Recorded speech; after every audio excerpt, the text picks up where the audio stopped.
It's a blue, blue sky December morning, white ice, bright sun, one lonely songbird calling. And Keats and I are on the path that runs between the waterworks on Gellymill Street and the M27. An old stomping ground of mine, he says, and he breaks off a piece of curly ivy twine, poking through the high wire fence.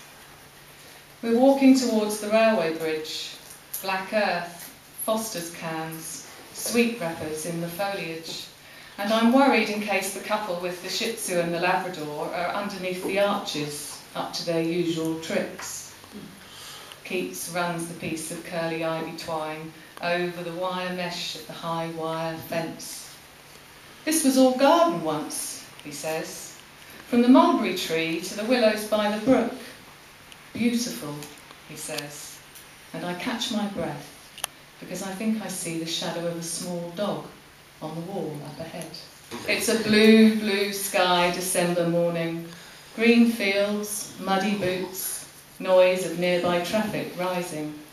And Keats and I are picking up the pace, past the abandoned plough wedged deep in weeds.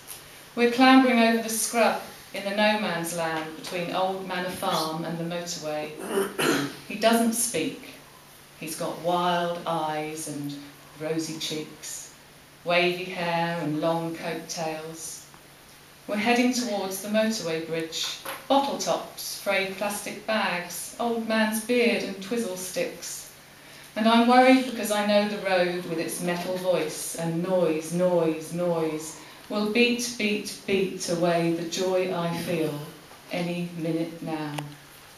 Keats laughs and points skywards at a circling gull. He doesn't seem to hear the cars.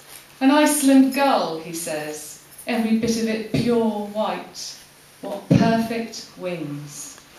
Beautiful, he says. And I notice for the first time a strange contraption, a funny kind of hat thing on his head. It's a blue, blue sky December morning.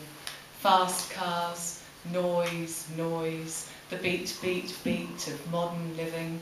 And Keats and I are on the bridge above the M27, where the road cuts a path to the west and east on reclaimed land.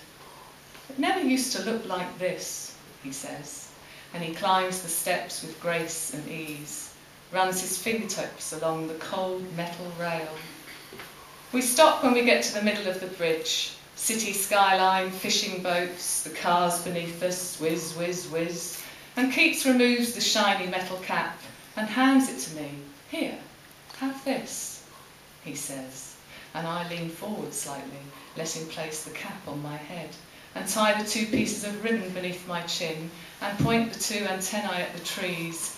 It's a selective hearing device, he says. And he flaps his arms in the air and laughs again. Just press this button here, he says. Click. It's a blue, blue sky December morning, and the robin, the lark, and the blackbird are calling.